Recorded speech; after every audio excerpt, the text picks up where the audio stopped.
ये जो एक्शन हम देख रहे हैं, ये एक्शन एक नजीर बनकर पेश होगा और साथ ही साथ उन लोगों के लिए भी एक जवाब जो बार बार ये कह रहे थे कि गाड़ी किसी भी वक्त पलट सकती है।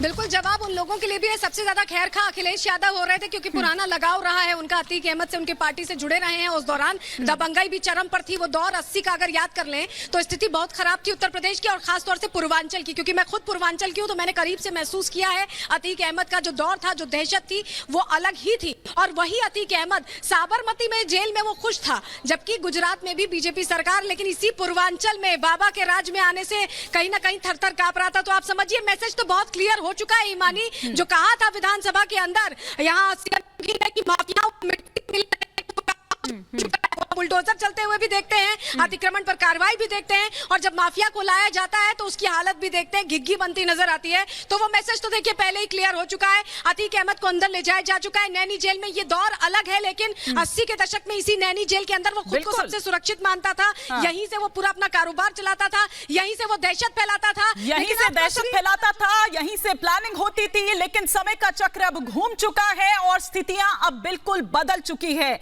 शायद ही कोई ऐसी धारा बची होगी आईपीसी की, अगर हम बात करें इंडियन पेनल कोड की, अगर हम बात करें कि जो धारा उस पर नहीं लगी होगी और किस तरह से थर थर उसका आतंक से कांपते थे यहां पर। लेकिन अनामिका सिंह, ये जाहिर तौर पर उन सपा बसपा, खास तौर पर सीधे नाम लेकर मैं यहां पर कहूंगी सपा बसपा सरकार के लिए भी एक साफ तौर पर मैसेज, जिन्होंने फाइनल रिपोर्ट लगाने के लिए मजबूर कर दिया था उन पुलिस वालों को, सरकारी मशीनरी को किस तरह से धता बता दिया था और बता रहा था ये अतीक अहमद कि किस तरह से सिस्टम का फायदा उठाया जाता है, उनको अपनी बूटों तले रगड़ा जाता है।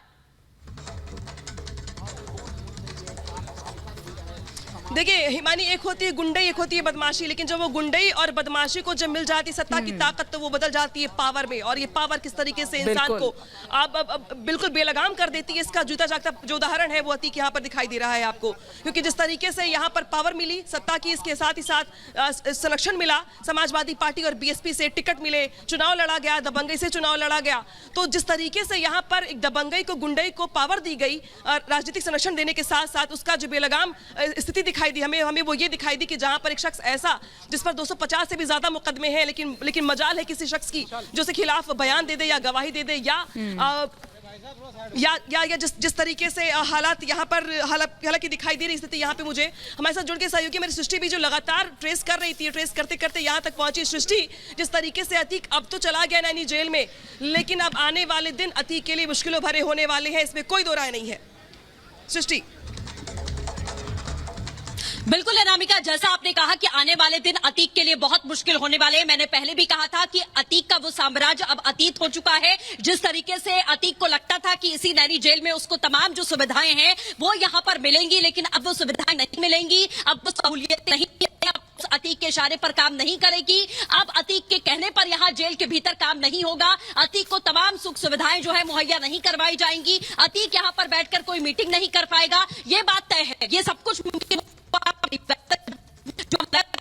है कि सत्ता जब बदली है तब ये पता चला है इन माफियाओं को कि असल में प्रदेश की कानून व्यवस्था कैसी होती है। ये वही माफिया हैं जिनको पाल पोसकर पिछली सरकारों ने बड़ा किया और किस तरीके से अपराध का बोलबाला उत्तर प्रदेश में रहा। लेकिन आज जब हम काफिले को फॉलो कर रहे थे, हमारे तमाम सहयोगी हर एक स्पॉट पर मौजूद थे, चाहे वो सत्यविजय हो, अमरदीप हो, प्रियंका हो या फिर विवेक हो। लगातार वो एक तस्वीर हमने दिखाई कि किस तरीके से जो आम लोग हैं, आम लोगों में कानून व्यवस्था को लेकर इकबाल बुलंद करना भी बहुत जरूरी है। और जब तमाम राज्यों ये काफिला आगे बढ़ता है, झांसी से यूपी में एंटर होता है, हर एक चौक चौराहे पर, हर एक गांव में, हर एक शहर में हमने ये देखा है कि जैसे जैसे काफिला आगे बढ़ रहा था, आम लोग वहां पर मौजूद थे। तमाम आम लोगों से झांसी में हमने तरीके से आप देख रहे हैं इस पूरे मामले को, क्योंकि अतीक की बहन यहाँ पर यह आरोप लगा रही हैं कि वो पूरी तरीके से निर्दोष है, उन्हें गलत तरीके से ले जाया जा रहा है, एनकाउंटर का डर यहाँ पर सता रहा है। लेकिन अतीक ने बच गया है, जो ये दर्शाता है कि कानून व्यवस्था को लेकर,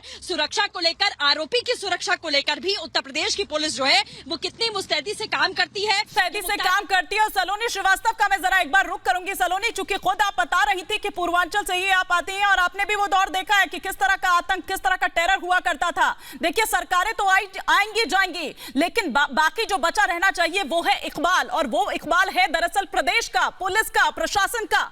तो ऐसे में ये एक एक्शन, ये बताता है कि किस तरह से उस इकबाल के लिए इस तरह के एक्शन जरूरी हैं।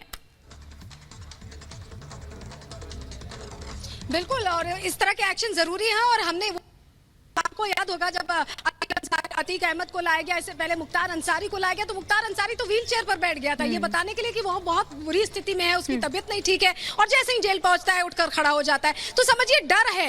अब वो माफिया, वो डॉन जो कभी कहीं ना कहीं दबंगाई अपनी दिखाते थे, डर अपना दिखाते थे और लोगों से फिरौती लेते थे, हत्या करना, गंभीर धाराएं थी अतीक अहमद पर। अतीक अहमद पर इतनी गंभीर धाराएं थी, लेकिन फिर भी जब उमेश पाल अपहरण का केस दर्ज कराने गए तो उन्हें 1 साल की जद्दोजहद करनी पड़ी। वो भी तब हुआ जब एंटी सरकार आई। तो ये खूब दौर ये वाला देखा गया है। और इस दौर से निकलकर अब जब हम देखते हैं कि इस तरह से माफिया को लाया जा रहा है, पहले वो कहता है कि कोर्ट के कंधे पर रखकर मुझे मारना चाहते। सोचिए वही अतीक अहमद जो प्रयागराज में ही जन्मा है, प्रयागराज में ही उसने 17 साल की उम्र में पहला गुनाह किया था, पहली हत्या की थी। जो यहाँ के पहले डॉन हुआ करते थे उनको कहीं ना कहीं मारा था। उसके बाद यहीं से विधायक बना, यहीं से सांसद बना, यहीं पर उसने अपनी व्यवस्थाएं बनाई। तो ये सोचिए कि उसको उसी प्रयागराज आने में, जो उसकी जन्मभूमि, जहां से उसने पूरा अपना नेक्सस चलाया, बिल्कुल अपना नेक्सस चलाया। और अनामिका सिंह, ये उन सरकारों को भी जो पिछली सरकारें रही हैं खुद से जवाब लेने की यहाँ पर जरूरत है कि कैसे दरअसल इतने बड़े दहशतगर्दों के खिलाफ सरकार ने मामले वापस ले लिए,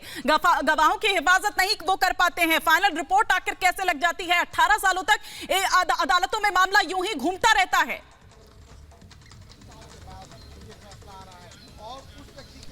और देखिए, कानूनी दांवपेचों से लड़ना अब अपराधियों ने सीख लिया है, उत्तर प्रदेश में सीख लिया था अब तक, और यही चल भी रहा था। ये भी हमने देखा है कि कई बार मुकदमे होते थे, मुकदमा होने के बाद कुछ सालों के बाद पता चलता था कि जिसने एफआईआर की उसने एफआईआर वापस ले ली, दबाव में आ गया, उसने बयान ही नहीं दिए, गवाही ही नहीं दी। इसके बाद करते करते वो केस बंद हो गया, एफआईआर लग गई। बहुत सारे मामले में हमने ये भी देखा है कि कई बार अतीक ने कहा कि भाई, उसके गुर्गों ने कहा कि कोई पूछने वाला ही नहीं है, भाई जिसने एफआईआर करी थी वो है कहां पर।